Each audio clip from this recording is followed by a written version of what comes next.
sedikit tentang makna Allah Al-Khaliq wal Mudabbir. Allah Al-Khaliq pencipta, wal Mudabbir sekaligus pengatur. Dalam hal ini kita membahas berkaitan dengan pengatur. Ada satu potongan ayat Allah, ini kita temukan dalam beberapa surah, yaitu innil hukmu illa lillah. Sesungguhnya hukum itu hanya milik Allah. Innil hukmu, sesungguhnya hukum illa lillah, kecuali hanya milik Allah. Lalu bagaimana kita memahami ini, Bapak Ibu yang dimuliakan oleh Allah? Mari kita perhatikan kalimat makna hukum. Hukum itu aturan. Aturan itu siapakah yang paling berhak menjadi sang pengatur, sang membuat aturan? Dari hal ini Bapak Ibu, maka jika kita perhatikan sungguh-sungguh, maka yang paling berhak, yang bisa membuat aturan itu ada dua syaratnya. Kalau ada dua syarat ini pada dia, maka dia bisa membuat aturan. Jika tidak ada dua syarat ini, maka itu tidak akan bisa membuat aturan. Apa syarat-syaratnya? Yang pertama, syaratnya adalah mesti penciptanya. Jadi kalau kita tanya, ada HP, siapa yang berhak membuat aturan HP? Yang bisa membuat aturan HP? Ya pencipta HP-nya. Kalau yang pencipta motor bikin pencipta HP, membuat aturan HP gimana? Ya kan? Kalau ada mobil, siapa yang membuat aturan mobilnya? Pencipta mobilnya. Kalau yang bukan penciptanya, pasti nggak bisa buat aturannya. Jadi syaratnya harus penciptanya. Kalau kita kaitkan manusia, siapa yang ciptakan manusia? Allah. Berarti yang berhak membuat aturannya Allah, nggak bisa yang lain. Apalagi manusia itu sendiri. Jadi aturannya, jadi harus yang penciptanya gitu. Kalau bukan pencipta nggak bisa. Contoh misalnya, ya saya nggak paham nih tentang pesawat gitu kan. Lalu almarhum B.J. Habibie yang kita kenal, ya selain salih tapi juga cerdas luar biasa diberikan oleh Allah. Ya, dia bisa bikin sayap pesawat yang orang nggak bisa bikin, Mbak. Jadi ketinggian tertentu sayap pesawat sedunia itu retak, tapi yang dibuat Habibie enggak.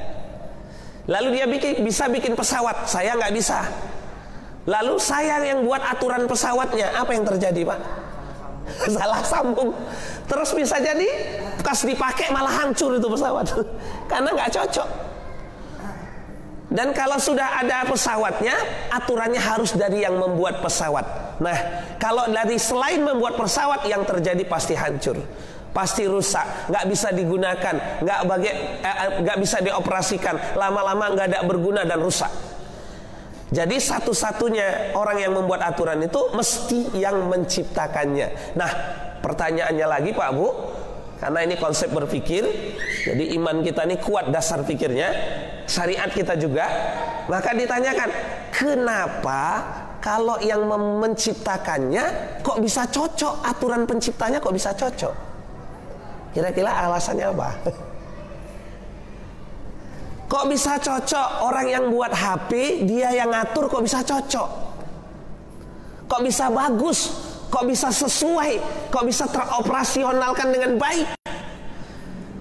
Kenapa yang menciptakan manusia, kalau dia buat aturan cocok dengan manusianya? Nah, ini dipertanyakan supaya makin kuat keyakinan, supaya makin kuat keteguhan. Benarlah hanya pencipta yang bisa bikin aturan. Gitu Pak. Gimana ternyata begini Pak, minimal ya, sederhana aja jawabnya. Kenapa dia yang bisa buat aturannya? Karena yang dia yang paling tahu asal muasalnya dari apa.